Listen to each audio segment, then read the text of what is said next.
Hello everyone, welcome to all of you. Last lecture में हमने quantum numbers discuss किया था कि हाँ जी क्वांटम नंबर्स क्या होते हैं। तो टोटल 4 क्वांटम नंबर होते हैं, ये बात हम देख चुके थे। कौन कौन से? N, L, M and S. ठीक है, इसको एम एल से और इसको एम एस से रिप्रेजेंट करते हैं वैसे तो, ठीक है, जनरली। लेकिन हाँ, आप इसको एम और एस से भी सिंपली लिख सकते हो। ठीक, तो ये 4 क्वांटम नंबर थी जो कि energy level, shape of orbital, ठीक है, और orientation of orbital and spin off electron. तो इलेक्ट्रॉन के बारे में टोटल ये चीज़ें बता रही थी कि ये क्वांटम नंबर्स क्या है। इलेक्ट्रॉन की टोटल हमें जानकारी मिल रही थी कि एटम के अंदर ये किस एनर्जी लेवल में है, किस ऑर्बिटल में है, कहाँ पर ये प्रेजेंट है। ठीक, तो उसी से रिलेटेड कुछ क्वेश्चंस हैं, उनको हम देख लेते हैं। क्या कह रहा है पहला क्वेश्चन? ये 2 क्वेश्चन हम कर लेते हैं, बाकी का हम एक्सरसाइज में सॉल्व कर लेंगे। Write the value of all quantum number N, L, M, S for first and third electron of 3p6 configuration. तो केवल इन्होंने एक कॉन्फ़िगरेशन दिया है 3p6, तो उसके लिए हमें ये टोटल 4 वैल्यू कैलकुलेट करनी है क्वांटम नंबर्स की। कैसे कैलकुलेट करोगे साहब इन्हें? तो 3p6 आप यहाँ पे कॉन्फ़िगरेशन, ऐसा अगर क्वेश्चन आता है तो सबसे पहले इसको 3p6 कॉन्फ़िगरेशन को इस तरह से लिख लीजिए। अब हमें पता है p सब सेल में 3 ऑर्बिटल पॉसिबल हैं, px, py और pz। ठीक है, तो यहाँ से इसके लिए हमें n की वैल्यू कैलकुलेट करनी है। तो n क्या है? देखो सामने दिख रहा है कि n की वैल्यू क्या है यहाँ पर 3, क्योंकि n क्या है, किसी भी कोई भी कॉन्फ़िगरेशन आपको दे रखा हो, ये जो आगे डिजिट लिखी हुई है ये तो क्या होती है? Number of cell. अच्छा, ये p क्या है? ऑटोमेटिक हमें पता चल रहा है p क्या है, ये सब सेल है ना। तो सबसे पहले आपको जो कॉन्फ़िगरेशन दे रखा है वो इलेक्ट्रॉन फिल कर लीजिए, 1 2 एंड 3 4 5 6। तो आगे हम कुछ रूल्स पढ़ेंगे। तो एक्चुअल में तो इसे बाद में ही करना चाहिए था, हमें एक्सरसाइज में ही करना चाहिए था, क्योंकि अभी आपने ये नहीं पढ़ा कि हाँ इलेक्ट्रॉन्स को कैसे फिल करते हैं। लेकिन अभी आप समझ लीजिए कि फर्स्ट इलेक्ट्रॉन आएगा इस px में, सेकंड py में, फिर pz में। तो आप इस तरह से लिख लिया कीजिएगा कि फर्स्ट, सेकंड और थर्ड, और इसके बाद फिर ये फोर्थ, फिर ये फिफ्थ और फिर ये सिक्स्थ। तो इस तरह से इस सीक्वेंस में हम इलेक्ट्रॉन को फिल करते हैं, स्टडी करने के लिए बस। ठीक, तो अकॉर्डिंग टू ये आप बहू, हुंड और पाउली रूल को ये फॉलो करता है। तो अभी हम पढ़ेंगे वो तीनों रूल्स नेक्स्ट लेक्चर में। तो कैसे, कौन कौन सा पूछा है इसने? First and third. तो हमें दिख रहा है फर्स्ट इलेक्ट्रॉन यहाँ पर है और थर्ड इलेक्ट्रॉन यहाँ पर है। तो है तो दोनों इलेक्ट्रॉन जो है फर्स्ट एंड थर्ड, दोनों ही इलेक्ट्रॉन कहाँ पर है? थर्ड सेल में है। तो n की वैल्यू तो हो जाएगी यहाँ पर 3। अब यहाँ पर l की वैल्यू क्या हो जाएगी? तो हमें पता है p सब सेल के लिए l की वैल्यू क्या होती है, हमें पता था। s के लिए 0 होती है l की वैल्यू,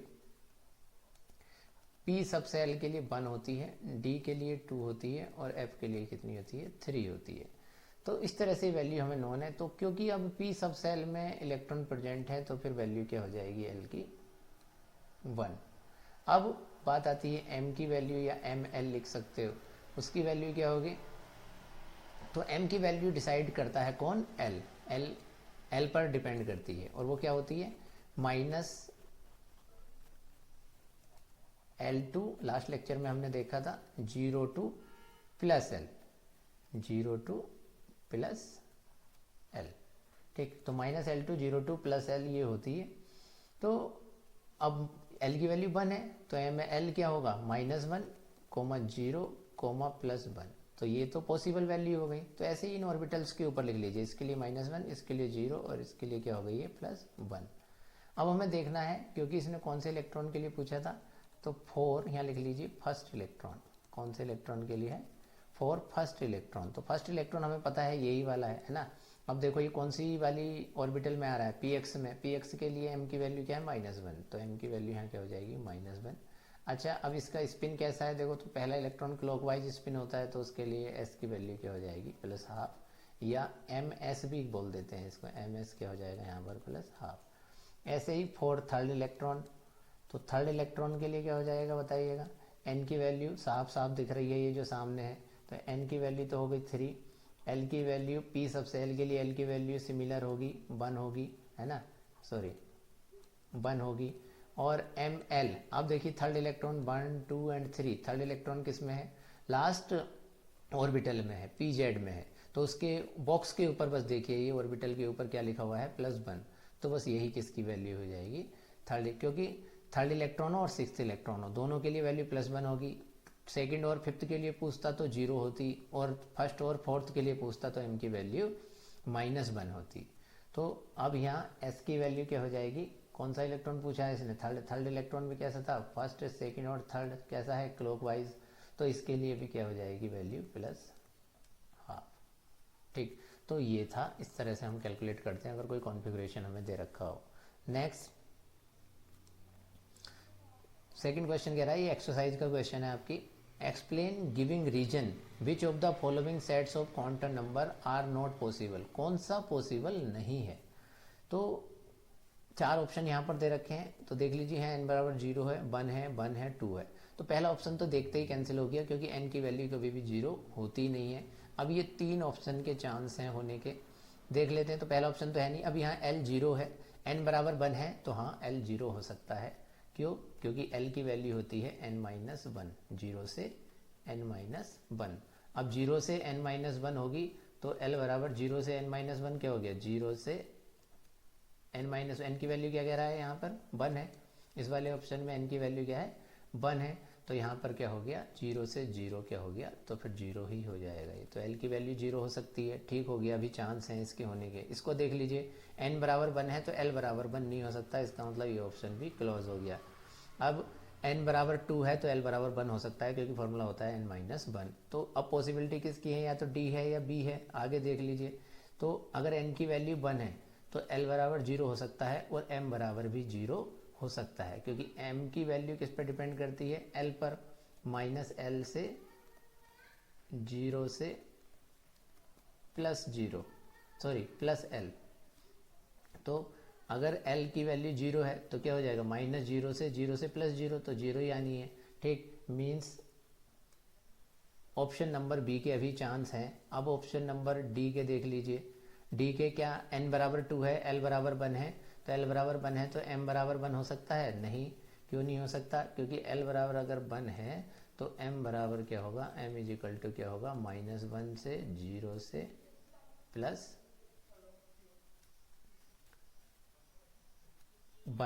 मतलब टोटल वैल्यू कितनी हो रही है m की, कि अगर l बराबर 0 है तो m बराबर 0 नहीं हो सकता, क्योंकि m की कितनी, l बराबर 1 के लिए m की कितनी वैल्यू पॉसिबल होती है, क्योंकि यहाँ किसी पर्टिकुलर इलेक्ट्रॉन के लिए नहीं पूछा, यहाँ क्या पूछा है, explain giving reason which of the following sets of quantum number are not possible, है ना।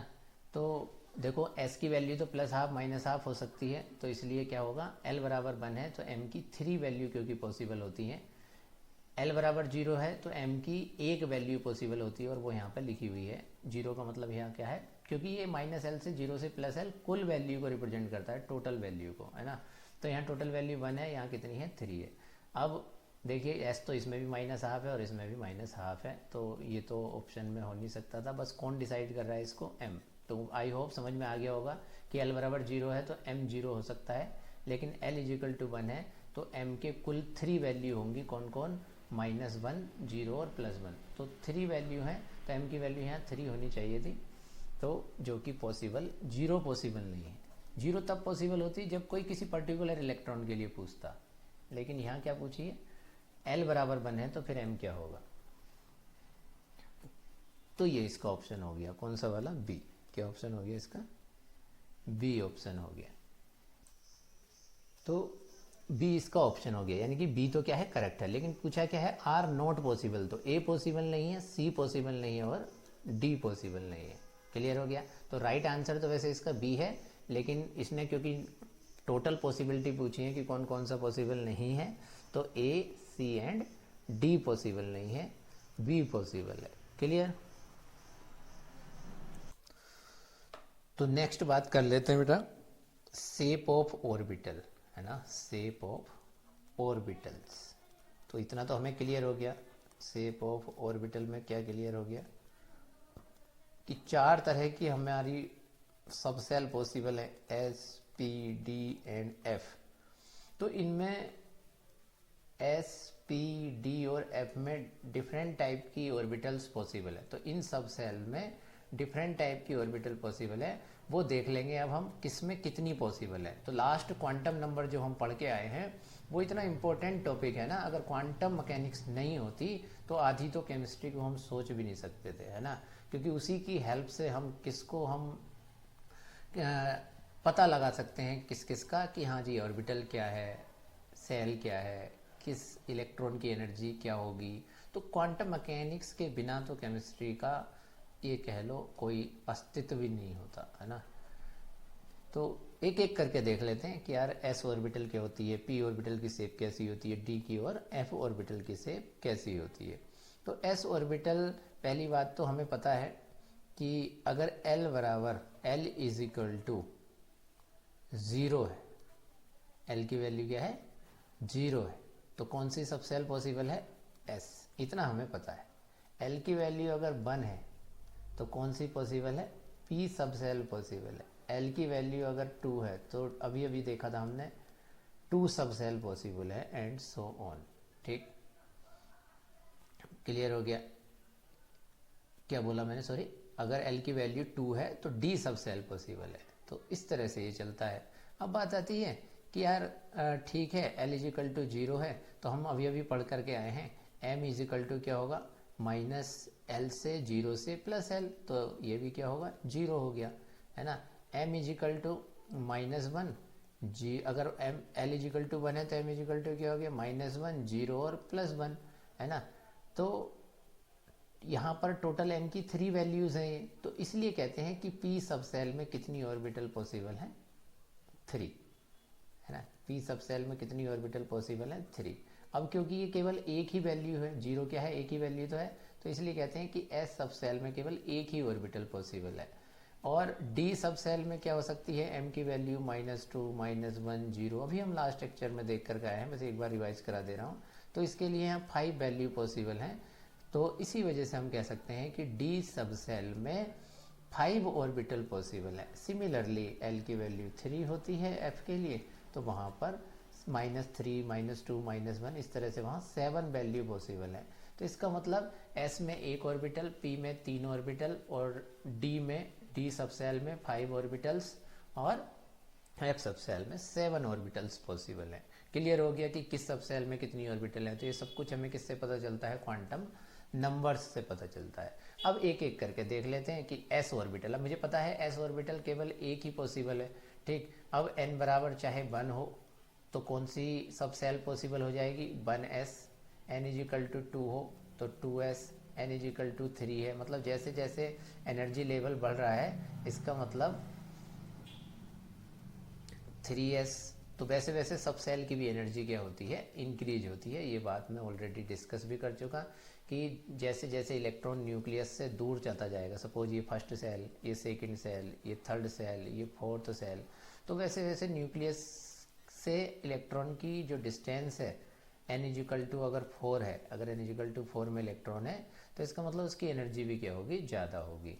अब बात करते हैं s ऑर्बिटल की शेप की। तो जितनी भी s ऑर्बिटल हो, चाहे 1s हो 2s हो, कोई सी भी सेल की s ऑर्बिटल हो, चाहे फर्स्ट सेल की हो, सेकंड की हो, थर्ड की हो, फोर्थ की हो, उनकी सबकी शेप कैसी होगी स्फेरिकल होगी, है ना। ये बीच में आप न्यूक्लियस को कंसीडर कर सकते हो। तो बस s ऑर्बिटल इस तरह से स्फेरिकल होगी और 3 कोऑर्डिनेट एक्सिस पॉसिबल हैं, आपको पता ही है x, y और z, है ना। तो तीनों ही एक्सिस पर सेम इलेक्ट्रॉन के पाए जाने की प्रोबेबिलिटी तीनों एक्सिस पर कैसी होती है सेम होती है। जहाँ जितनी x एक्सिस पे होगी उतनी ही y पे होगी और उतनी ही z पे होगी। सिमिलरली यहाँ भी x और z और y। तो इसका मतलब s ऑर्बिटल कैसी होती है नेचर में सिमेट्रिकल होती है, सिमेट्रिकल होती है। और सिमेट्रिकल नेचर को एक टर्मिनोलॉजी यूज होती है जीरेड, GERADE, है ना। इसे G से रिप्रेजेंट करते हैं। तो ये फ्यूचर के लिए आपके काम आएगा हायर क्लासेस में। तो जीरेड क्या होता है, अनजीरेड क्या होता है। तो सिमेट्रिकल ऑर्बिटल को हम जीरेड बोल देते हैं। और सिमेट्रिकल का मतलब क्या है कि देखो स्फेरिकल है तो यहाँ पर इलेक्ट्रॉन डेंसिटी जितनी ज़्यादा हो, जितनी होगी बाई एक्सिस पर, पॉजिटिव बाई पर, उतनी ही कहाँ होगी, निगेटिव बाई एक्सिस पर, है ना। तो सभी एक्सिस पर इलेक्ट्रॉन डेंसिटी सेम होती है एस ऑर्बिटल में। क्लियर हो गया इतना। तो 1s ऑर्बिटल हो 2s हो, ये हम बात कर चुके हैं कि सभी की शेप कैसी होगी, एक जैसी। लेकिन हाँ, साइज बढ़ जाएगा कि 1s ऑर्बिटल का साइज अब छोटा होगा, क्योंकि हमें पता है न्यूक्लियस के ज़्यादा क्लोज है इलेक्ट्रॉन अगर 1s ऑर्बिटल है तो। और अगर 4s ऑर्बिटल है तो इसका साइज थोड़ा सा बड़ा होगा, क्योंकि पता है हमें न्यूक्लियस से इलेक्ट्रॉन क्या है, दूर है। भाई 4th एनर्जी लेवल का मतलब न्यूक्लियस से इलेक्ट्रॉन दूर होगा, तो न्यूक्लियस से इलेक्ट्रॉन दूर होगा तो उस ऑर्बिटल का जो साइज होगा वो भी ज़्यादा होगा। तो ये बात याद रखेंगे, काफ़ी कंसेप्ट में ये चीज़ें काम आती हैं कि 1s orbital, 2s, 3s, 4s orbital के साइज जो है, जैसे जैसे नंबर ऑफ सेल बढ़ता है वैसे वैसे s ऑर्बिटल का साइज बढ़ता जाता है। दूसरी बात आ रही है, देखो इसकी कोई s ऑर्बिटल कह रहे हैं नॉन डायरेक्शनल होती है, इसकी कोई डायरेक्शन नहीं होती सभी डायरेक्शन में, क्योंकि एक जैसी होती है ना, और स्फेरिकल सिमेट्री होती है। 2s orbital larger in 1s orbital, ये हमने बता दिया कि लार्जर n वैल्यू होगी तो उसका साइज भी कैसा होगा, ज़्यादा होगा। और 2s ऑर्बिटल की अगर बात करें तो इसमें एक नोडल प्लेन होता है, या नोडल सरफेस कह लो, नोडल सरफेस कह लो या नोडल प्लेन कह लो, है ना। इसे हम रेडियल नोड भी कह सकते हैं, क्या बोल सकते हैं इसे, रेडियल नोड। अब ये रेडियल नोड क्या है, तो नोड कोई ऐसा प्लेस होता है अराउंड द न्यूक्लियस जहां पर इलेक्ट्रॉन के पाए जाने की प्रोबेबिलिटी 0 हो। नोड क्या है, रेडियल नोड क्या है, एक ऐसा प्लेस है अराउंड द न्यूक्लियस जहां पर के इलेक्ट्रॉन के पाए जाने की प्रोबेबिलिटी कैसी हो, 0 हो। तो 1s ऑर्बिटल में सॉरी 1s ऑर्बिटल में किसी तरह का कोई रेडियल नोड नहीं होता या नोडल प्लेन नहीं होता, जबकि 2s ऑर्बिटल में 1 नोडल प्लेन होता है। तो वो कैसे कैलकुलेट करते हैं, वैसे तो फॉर्मूला होता है n-l-1। अब क्योंकि l की वैल्यू s के लिए क्या होती है, 0, तो फॉर्मूला क्या बन जाएगा, बस n-1। तो s ऑर्बिटल के लिए रेडियल नोड अगर हमें कैलकुलेट करना हो तो फॉर्मूला क्या हो गया, n-1। अगर 1s ऑर्बिटल है तो आप कैलकुलेट करके देखिएगा, रेडियल नोड निकाल के देखिएगा क्या हो जाएगा, n-1, मतलब 1 - 1 क्या हो गया, 0। इट मीन्स 1s ऑर्बिटल में किसी तरह का कोई रेडियल नोड प्रेजेंट नहीं होगा। जबकि 2s अगर ऑर्बिटल है आपके पास तो 2s में n-1 करोगे तो क्या हो जाएगा, 2 - 1, इट मीन्स तो वहाँ पे क्या है, 1 रेडियल नोड प्रेजेंट है। तो ये रेडियल नोड निकालने के लिए तरीका है कि s ऑर्बिटल में रेडियल नोड इस फॉर्मूले से निकालते हैं, n-1 से 1s ऑर्बिटल में जो रेडियल नोड होगी वो 0 होगी, वो हमें पता चल गया। और रेडियल नोड क्या है, किसे रहे हैं, या नोडल प्लेन जहां पर इलेक्ट्रॉन के पाए जाने की प्रोबेबिलिटी 0। अब क्योंकि 1s ऑर्बिटल है तो 1s ऑर्बिटल में हमेशा इलेक्ट्रॉन के पाए जाने की प्रोबेबिलिटी होती है, ठीक है। भाई s ऑर्बिटल है तो पहली सेल में तो या तो इलेक्ट्रॉन होगा, अदरवाइज नहीं होगा, तो फिर वहां पे वो एटम ही एग्जिस्ट नहीं करेगा, ठीक है। तो इसी वजह से 1s ऑर्बिटल में रेडियल नोड नहीं होता, जबकि 2s में कितना होगा, 1 होगा। ऐसे ही 3s ऑर्बिटल होगी तो उसमें 2 होंगे, 4s ऑर्बिटल होगी तो उसमें 3 रेडियल नोड होंगे। तो फॉर्मूला सब पे यही लगेगा, n-1। ये तो फॉर्मूला तो क्या होता है, n-l-1, ठीक। और क्या होता है रेडियल नोड, वो आप इसका स्क्रीनशॉट ले लीजिए। These are region where 0 probability of finding electron. Thus 2s orbital है 1 radial node, no node in 1s orbital.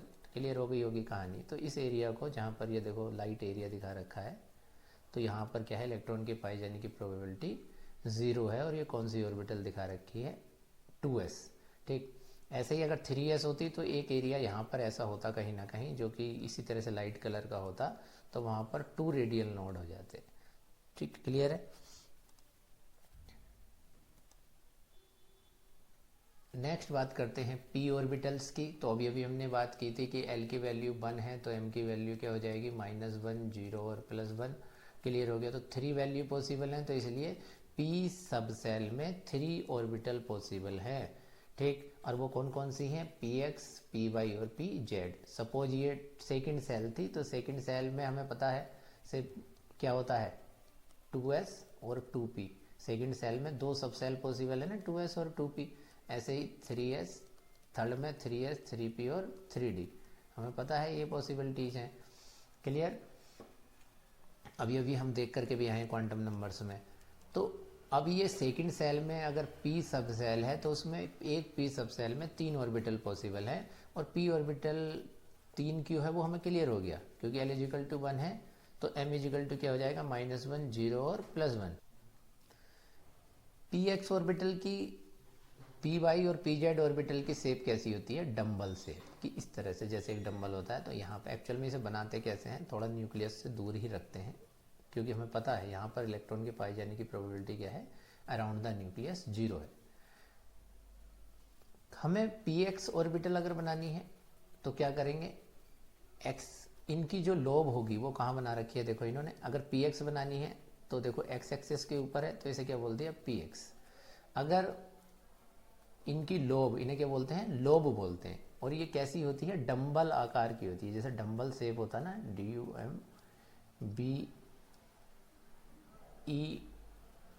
DUMBELL, dumbbell shape. तो इनकी जो शेप होती है वो कैसी होती है, DUMBBELL होता है, सॉरी DUMBBELL, एक बी और आएगा यहाँ पर। तो डंबल शेप होती है, और डंबल की 2 लोब एक तरह से हम यहाँ कंसीडर कर सकते हैं कि एक लोब ये है, दूसरी लोब ये है, और एक को हम पॉजिटिव साइन से रिप्रेजेंट कर सकते हैं एक लोब को, और दूसरे को नेगेटिव से। क्यों? क्योंकि ऑर्बिटल्स को कैसी नेचर का माना गया है, वेव नेचर का। अभी अभी हमने क्वांटम मैकेनिकल मॉडल में भी बात की थी कि एक जैसे किसी वेव में ये क्रस्ट और ट्रफ होता है ना, कि एक ये क्रस्ट होता है और ये ट्रफ होता है। तो सिमिलरली किसी ऑर्बिटल को भी वेव नेचर का माना गया है। तो ये वाला पॉजिटिव वेव फंक्शन को रिप्रेजेंट कर रहा है लोब, और ये नेगेटिव वेव फंक्शन को रिप्रेजेंट कर रहा है। सिमिलरली अगर बाई एक्सिस पे है तो यहाँ पॉजिटिव और यहाँ पे नेगेटिव, ऐसे ही जेड एक्सिस पर लोब है तो पॉजिटिव और नेगेटिव। तो ध्यान रखेंगे पी ऑर्बिटल में जो लोब होती है वो कहाँ होती है, एक्सिस के जस्ट ऊपर होती है ना। तो देख लेते हैं एक करके क्या क्या लिखा हुआ है यहाँ पर। फॉर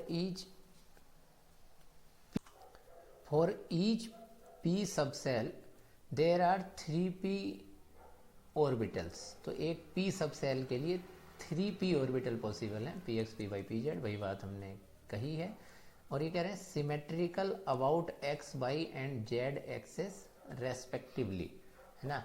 तो x y और z एक्सिस पर ये एक दूसरे से सिमेट्रिकल होती है, लेकिन हम p ऑर्बिटल को वैसे देखा जाए तो ये नेचर में सिमेट्रिकल नहीं होती, क्योंकि यहाँ से अगर पॉइंट से इधर चल रहे हैं तो पॉजिटिव वेव फंक्शन है, और इधर कैसा वेव फंक्शन है, नेगेटिव। ठीक, तो इसको हम अनसिमेट्रिकल मानते हैं, लेकिन हाँ एक दूसरे के रेस्पेक्ट में एक दूसरे से सिमेट्रिकल है, क्योंकि एक x पे है, एक y पे है, एक z पे है, तो तीनों के बीच में कितने का एंगल हो गया, 90 डिग्री का, है ना। तो एक दूसरे के रेस्पेक्ट में तो सिमेट्रिकल है, लेकिन हाँ p ऑर्बिटल को हम अगर सिंगल p ऑर्बिटल को देखें तो वो अनसिमेट्रिकल होती है, क्योंकि इधर वेव फंक्शन पॉजिटिव है और यहाँ पर नेगेटिव है। तो इसे हम रिप्रेजेंट करते हैं u से। एसिमेट्रिक को हम किससे रिप्रेजेंट करते हैं, u से। u का मतलब होता है यहाँ पर अनजीरेड, जैसे वो बताया था ना हमने, वो जीरेड होती हैं, तो ये कैसी होती हैं, अनजीरेड, और u से रिप्रेजेंट करेंगे। कभी आप हायर क्लास में देखोगे। They are equal in energy, इन तीनों की एनर्जी कैसी होगी, सेम होगी, बट हैव डिफरेंट ओरिएंटेशन। इनका ओरिएंटेशन स्पेस में अलग अलग है, जो अरेंजमेंट है ना वो अलग अलग है, एक x पे, एक y पे और एक z पे है। They are dumbbell shape, clear हो गया। हैज़ ए नोडल प्लेन, क्या होता है इसमें, एक नोडल प्लेन होता है बिटवीन 2 लोब्स। तो अगर हम बात करें px ऑर्बिटल की, ठीक, तो एक प्लेन यहाँ से एक ऐसा होगा, ये जो कि इन 2 लोब को क्या कर रहा होगा, रिफ्लेक्ट कर रहा होगा। ये 2 लोब रिफ्लेक्ट हो रहे होंगे, और यहाँ से इसको क्या कर रहा होगा, जेड प्लेन को, अगर यहाँ से जेड एक्सिस पे प्लेन खींचे तो इसे क्या कर रहा है, बाइसेक्ट कर रहा है। क्लियर है। तो p ऑर्बिटल में क्या होता है, नोडल प्लेन प्रेजेंट होता है, और p ऑर्बिटल के लिए नोडल प्लेन कैसे निकालते हैं, n-2 से। ठीक, या अगर वो फॉर्मूला लगाएंगे n-l-1, तो हमें पता है, क्या पता है हमें, कि p के लिए जो l की वैल्यू होती है वो क्या होती है, 1 होती है। तो n-1 और क्या हो गया, n-2। तो p सब सेल के लिए जो रेडियल नोड है वो हम किस फॉर्मूले से निकालेंगे, n-2 से। The size of p orbital increases with increase value of n। तो ये बात जैसे s ऑर्बिटल पर अप्लाई हो रही थी कि जैसे 1s ऑर्बिटल है, 2s है, 3s है, तो वैसे वैसे साइज क्या होगा, बढ़ता जाएगा। सिमिलरली अगर आपके पास p ऑर्बिटल है या d ऑर्बिटल है, तो जैसे आपके पास 2p ऑर्बिटल थी और 3p थी, 4p थी, तो वैसे वैसे साइज कैसा होता जाएगा, इंक्रीज होता जाएगा। क्लियर। नेक्स्ट,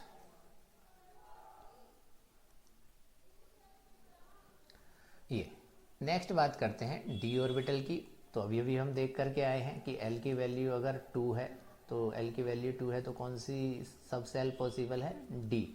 और 2 है तो m की वैल्यू क्या हो जाएगी, -2, -1, 0, +1 और +2। तो कितनी वैल्यू पॉसिबल है, 5। इसका मतलब 5d ऑर्बिटल पॉसिबल है। क्लियर। कैसे कैसे, एक होती है dxy, d/z, dz(x), dxz कह लो या zx, और dx² - y² और dz²। तो एक्चुअल में ये सेंटर में क्या दिखा रखा कि ये सभी d orbital around the nucleus इस तरह से इतना कॉम्प्लिकेटेड वे में जो है ये प्रेजेंट होती है। लेकिन इनकी स्ट्रक्चर को हम समझ लेते हैं। क्या है कि अगर सपोज ये z एक्सिस है और ये y एक्सिस है और ये x एक्सिस है, तो अगर आपको dxy ऑर्बिटल बनानी है, इसका मतलब जो लोब होंगी वो कहाँ होंगी, एक्सिस के बीच में होंगी। तो पहली बात तो ये समझ लीजिए कि d ऑर्बिटल जो है वो डबल डंबल शेप होती है। 2 डंबल यहाँ पर प्रेजेंट होते हैं, जैसे एक डंबल ये है, दूसरा डंबल ये है। तो 2 डंबल यहाँ पर दिख रहे हैं आपको, है ना। इस कलर से शो कर देता हूँ। एक डंबल ये है, दूसरा डंबल ये है। अगर ये पॉजिटिव वेव फंक्शन है तो सामने वाले का इसमें पॉजिटिव होता है, ये नेगेटिव है तो ये भी नेगेटिव वेव फंक्शन होता है। तो ये जो दोनों डंबल प्रेजेंट होंगे वो कहाँ कहाँ प्रेजेंट होंगे, एक्स एक्सिस और वाई एक्सिस के बीच में, या कह लो एक्स वाई प्लेन में होंगे। वाई जेड वाला कैसे होगा, वाई एक्सिस और जेड के बीच में होगा। और ये कैसे होगा, दोनों डंबल जेड और एक्स एक्सिस के बीच में होंगे। आप इनको ऐसे बना सकते हो, और भी सिंपल वे में आप बना सकते हो। क्या कि आपको सपोज डी एक्स वाई बनानी है, तो आप इसको एक्स और वाई मान लो ना, बस। जेड एक्सिस क्या होगी, अगर ये दोनों प्लेन में है तो ये क्या हो जाएगी, जेड एक्सिस परपेंडिकुलर हो जाएगी। कैसी हो जाएगी, इन दोनों एक्सिस के परपेंडिकुलर हो जाएगी। तो जेड मत बनाओ, बस क्या बनाओ, एक्स और वाई बनाओ, जेड को परपेंडिकुलर एज्यूम कर लो। ठीक है। अब देखो ये वाई और एक्स एक्सिस के बीच में है, अगर मैं इसको भी एक्स मानूं और इसको भी वाई मानूं, तो आप कहीं भी देख लीजिए ये दोनों जो ये वाली जो लोब है वो कहाँ है, एक्स और वाई एक्सिस के बीच में। इट मीन्स अगर एक्स और वाई एक्सिस के बीच में अगर 90 डिग्री का एंगल है तो यहाँ 45 पे ये प्रेजेंट है। सिमिलरली है, ऐसे ही आपको डी बाई जेड बनाना है, तो आप क्या करो, इसको वाई मान लो और इसको जेड मान लो। ठीक है, कौन सा बनाना है, सॉरी, बाई और जेड, तो इसको बाई और इसको जेड, और एक्स को परपेंडिकुलर मान लो। तो अब ये कौन से प्लेन में होगी, बाई जेड प्लेन में। तो वही पॉजिटिव पॉजिटिव और नेगेटिव। सिमिलरली आपको जेड एक्स बनानी है, तो आप ऐसे भी इसको बस जेड मान लीजिए, इसको एक्स मान लीजिए, अब बाई परपेंडिकुलर मान लीजिए। तो ये तो एज्यूम तो हमें करना है ना कि कौन सी एक्सिस पे है, तो ये एक्स वाई प्लेन में होंगी। तो पॉजिटिव पॉजिटिव नेगेटिव और नेगेटिव। ऐसे ही d x square minus Y square, इसमें अगर आपने ये वाली एक्सिस कौन सी मानी है, एक्स एक्सिस, और ये अगर आपकी बाई एक्सिस है, तो इनकी लोब जस्ट एक्सिस के ऊपर होती है। तो बहुत सबसे बड़ा डिफरेंस बस यही होता है कि इन तीनों की लोब होती है एक्सिस के बीच में और इनकी लोब होती है एक्सिस के ऊपर। अब D x square minus Y square है तो एक्स एक्सिस और वाई एक्सिस के ऊपर होगी। अब इसको पॉजिटिव वेव फंक्शन से और वाई एक्सिस पर नेगेटिव वेव फंक्शन से, देखो वाई वाले का जो वेव फंक्शन है वो कैसा है, माइनस में है, एक्स वाले का कैसा है, प्लस में है। ठीक। ऐसे ही डी जेड स्क्वायर में कहाँ होगी, अगर ये जेड एक्सिस है तो जो लोब होगी वो कहाँ होगी, एक्सिस के ऊपर होगी। और कौन सी एक्सिस के, जेड एक्सिस के। जबकि एक्स और वाई एक्सिस पे ये एक रिंग लाइक स्ट्रक्चर होगी। इसकी स्ट्रक्चर क्या होती है, थोड़ी डिफरेंट होती है। किनसे, इन सब से। इनकी सबकी तो डबल डंबल है, इन सबकी कैसी है, चारों की डबल डंबल। जबकि डी जेड स्क्वायर की जो शेप होती है वो होती है dumbbell with a collar, DUMB dumbbell, dumbbell with a ring कह लीजिए, या कोलर कह लीजिए, या टोर कह लीजिए। तो 2-3 नाम है इसके, dumbbell with a collar, dumbbell with a ring, या डंबल विद ए टोर। तो ये जो रिंग है ये एक्स और वाई एक्सिस पर प्रेजेंट है, एक्स वाई प्लेन में है, जबकि ये जेड एक्सिस क्या है, एक्स वाई प्लेन से परपेंडिकुलर है। पूरी लोब ये कहाँ पे प्रेजेंट होगी, ये जेड एक्सिस पे। और इस बात का ध्यान रखेंगे, जेड एक्सिस पर इसका साइज जो है वो बाकी की लोब से, जो एक्स वाई है, वाई जेड है, जेड एक्स है, इनसे थोड़ा लार्ज होता है। क्योंकि जितने अमाउंट में ये एक्स वाई एक्सिस वाला कॉन्ट्रैक्ट हुआ है, उतने ही अमाउंट में ये वाला लोब एक्सपेंड हो जाता है, जो कि किस लोब, कौन सी वाली लोब है, जेड एक्सिस की। तो ये चीज़ें तुम्हें काम आएंगी, मैं इसलिए इतना एक्सप्लेन कर रहा हूँ इसे 11th में, कि आपको ये ग्रेजुएशन में और आगे भी सब काम आएंगी। यहाँ जेड एक्सिस पे इसका मतलब इलेक्ट्रॉन लार्ज साइज है, तो इलेक्ट्रॉन डेंसिटी ज़्यादा है। अब बात आती है कि आपको ये 12th में भी काम आएगा क्या, कि डी एक्स स्क्वायर और बाई स्क्वायर और डी जेड स्क्वायर, इन दोनों ऑर्बिटल को हम ईजी सेट बोलते हैं, और इसको बोलते हैं T2G सेट। अब जी लगाओ मत लगाओ, जी लगाओगे तो टेट्राहेड्रल कंपाउंड है, और जी नहीं लगाओगे तो टेट्राहेड्रल कंपाउंड है। तो अभी इतनी चीज़ें तो आपको समझ में नहीं आएंगी, क्योंकि अभी आपका बेसिक स्टार्ट हो रहा है। तो बस याद रख लो फिलहाल कि इन तीनों ऑर्बिटल को T2G सेट के अंदर इंक्लूड कर देते हैं, और इन दोनों ऑर्बिटल को डी एक्स स्क्वायर माने बाई स्क्वायर और डी जेड स्क्वायर को ईजी सेट में हम इंक्लूड करते हैं। क्लियर? तो डी ऑर्बिटल की कहानी क्लियर हो गई कि इनमें रेडियल नोड कैसे निकाल देंगे, n-l। रेडियल नोड को ही नाम एंगुलर नोड दे देते हैं वहाँ पे, ठीक। और कैसे निकालते हैं, n-l-1 से, ये इसके लिए फॉर्मूला होता है एंगुलर नोड निकालने के लिए डी ऑर्बिटल में। लोब हमने बता दिया कि इनकी एक्सिस के बीच में होगी, इनकी एक्सिस के ऊपर होगी। ये जब आप 12th में आओगे तो इसकी बहुत ज़्यादा नीड होगी जब आप CFT थ्योरी पढ़ोगे। तो देख लीजिए, इनको याद जरूर कर लीजिएगा। ये तीनों T2G सेट की हैं, ये दोनों EG सेट की हैं, ठीक। इनकी लोब एक्सिस के बीच में होती है, इनकी लोब एक्सिस के ऊपर होती है। All 5D orbital equal in energy but have different orientation, है ना। तो ओरिएंटेशन तो हमने देख लिया, एक्स वाई जेड एक्सिस पे अलग अलग था, लेकिन एनर्जी सबकी कैसी होगी, सेम होगी। क्लियर? जब तक मेटल अकेली है, जब तक मेटल सिंगल है, बॉन्ड नहीं बना रही है, तो इन सभी ऑर्बिटल की एनर्जी कैसी होगी, सेम होगी। एक्सेप्ट डी जेड स्क्वायर, केवल किसे छोड़ करके, डी जेड स्क्वायर को छोड़ करके। ये कह रहे हैं all D orbital consist of 4 lobes, केवल इसी में ऐसी होती है जो कि 2 लार्ज लोब होती हैं, बाकी तो एक ये छोटी सी रिंग होती है। बाकी सभी में कितनी लोब्स होती हैं, 4 लोब्स होती हैं विद हाई इलेक्ट्रॉन डेंसिटी, है ना। बाकी इनमें हाई इलेक्ट्रॉन डेंसिटी होती है चारों में, जबकि इसमें हाई इलेक्ट्रॉन डेंसिटी कहाँ पे होती है, केवल जेड एक्सिस पर। कौन सी एक्सिस पर, जेड एक्सिस पर। D Z square consist 2 lobes along Z axis with a ring of high electron density in X Y plane. अब क्योंकि ये साइज कैसा है, लार्ज है, तो यहाँ पर इलेक्ट्रॉन डेंसिटी कह रहे हैं, प्रोबेबिलिटी तो इलेक्ट्रॉन के पाए जाने की जेड एक्सिस पर ही ज़्यादा होगी, ठीक है। अगर मैंने एक लाइन अगर गलत तरीके से बोली हो तो उसको सही कर देता हूँ, क्या कि प्रोबेबिलिटी तो जेड एक्सिस पर ही ज़्यादा होगी इलेक्ट्रॉन के पाए जाने की, लेकिन हाँ एक्स वाई प्लेन में अगर थोड़ी इलेक्ट्रॉन डेंसिटी पाई भी जा रही होगी तो वहाँ थोड़ी डेंसिटी ज़्यादा होगी। क्यों? क्योंकि वॉल्यूम वहाँ पर कम है, छोटे से एरिया में प्रेजेंट है, तो इसलिए वहाँ पर डेंसिटी क्या होगी इलेक्ट्रॉन की, क्योंकि छोटे एरिया में जब इलेक्ट्रॉन प्रेजेंट है तो वहाँ पर डेंसिटी क्या होगी, ज़्यादा होगी। हमें पता है जब वॉल्यूम कम हो तो उस जगह डेंसिटी क्या हो जाती है, ज़्यादा हो जाती है। नोड हम कैसे कैलकुलेट करते हैं, तो रेडियल नोड और एंगुलर नोड हम कैसे कैलकुलेट करते हैं, तो कह रहा है 3D XY has 2 nodal plane. तो अगर कोई, ये कह रहा है थर्ड सेल थी और उसकी कौन सी ऑर्बिटल की बात कर रहा है, DXY, तो ये कह रहा है इसमें 2 तो नोडल प्लेन है, 2 क्या है, नोडल प्लेन है, 2 नोडल प्लेन, मतलब 2 प्लेन तो ऐसे हैं जिन पर कि इलेक्ट्रॉन के पाए जाने की प्रोबेबिलिटी क्या होगी, 0 होगी। Clear? There are angular node beside radial node. ये कह रहा है एंगुलर नोड के पीछे क्या होती है,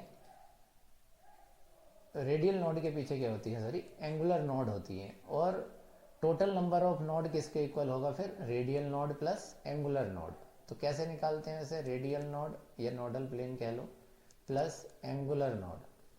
तो एंगुलर नोड तो बस किसके इक्वल होती है? एल की वैल्यू के इक्वल होती है। जैसे पी है तो पी ऑर्बिटल में, क्योंकि हमें पता है पी के लिए एल की वैल्यू क्या होती है? 1। पी के लिए एल की वैल्यू 1 होती है, तो वहां पर कितनी नोड पॉसिबल है? एक रेडियल नोड पर। सिमिलरली डी के लिए एल की वैल्यू 2 होती है, तो वहां पर 2 एंगुलर नोड पॉसिबल है ना। तो ये तो बात हो गई एंगुलर नोड की। रेडियल नोड हमें निकालना आता ही है, कैसे? n माइनस एल माइनस 1 से। ठीक, तो n माइनस एल माइनस 1 से टोटल नंबर ऑफ नोड तो इसके इक्वल हो गई, जबकि ये किसके बराबर होती है? l की नंबर्स के बराबर होती है। ठीक, कौन? Angular node. और रेडियल नोड कैसे निकालते हैं? n माइनस एल माइनस 1 से निकालते हैं।